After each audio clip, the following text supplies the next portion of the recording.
بات ہوگی کراچی میں جاری لوڈ شیڈنگ کی، جس کو قابو کرنے کے لیے سندھ حکومت اور کے الیکٹرک انتظامیہ نے سر جوڑ لیے ہیں۔ کراچی میں جاری لوڈ شیڈنگ پر اجلاس منعقد ہوا۔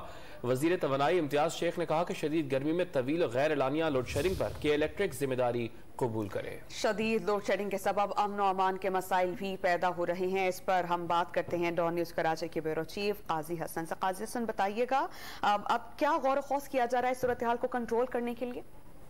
جی گزشتہ دنوں جو کراچی میں طویل اور غیر اعلانیہ لوڈ شیڈنگ کے سبب جو احتجاج ہوا تھا، اس کے بعد وزیر اعظم نے سختی سے اس کا نوٹس دیتے ہوئے وزیر توانائی امتیاز شیخ کو ہدایت کی تھی کہ وہ کے الیکٹرک انتظامیہ سے بات کریں۔ اس حوالے سے آج وزیر توانائی امتیاز شیخ کے ساتھ کے الیکٹرک انتظامیہ اور سی او کے الیکٹرک جو ہے مونس الہی ان کے ساتھ اجلاس جاری ہے، جس میں امتیاز شیخ نے کے الیکٹرک کو سختی سے تنبیہ کی اور انہوں نے کہا کہ اب وہ اپنا قبلہ درست کریں، کیونکہ طویل اور غیر اعلانیہ لوڈ شیڈنگ کے سبب امن و امان کا بھی مسائل پیدا ہو رہا ہے۔ اور اس حوالے سے امتیاز شیخ کا جو ڈان نیوز سے انہوں نے بات چیت کی تھی، ان کا یہ کہنا تھا کہ وہ کے الیکٹرک انتظامیہ سے کراچی میں ہونے والی لوڈ شیڈنگ کا پلان لیں گے، جس کے تحت وہ ان کو بتانا پڑے گا کہ وہ کتنی ان کو بجلی کی ضرورت ہے، کتنی وہ پیدا کر رہے ہیں اور کتنے کس علاقوں میں کتنے گھنٹوں کی لوڈ شیڈنگ کا شیڈول جاری کیا ہے۔ اس کے علاوہ انہوں نے یہ کہنا تھا کہ الیکٹرک فوری طور پہ اپنے جو ایشو ہے اور مسائل ہیں وہ فوری طور پہ حل کرے تاکہ کراچی کے عوام کو ریلیف مل سکے۔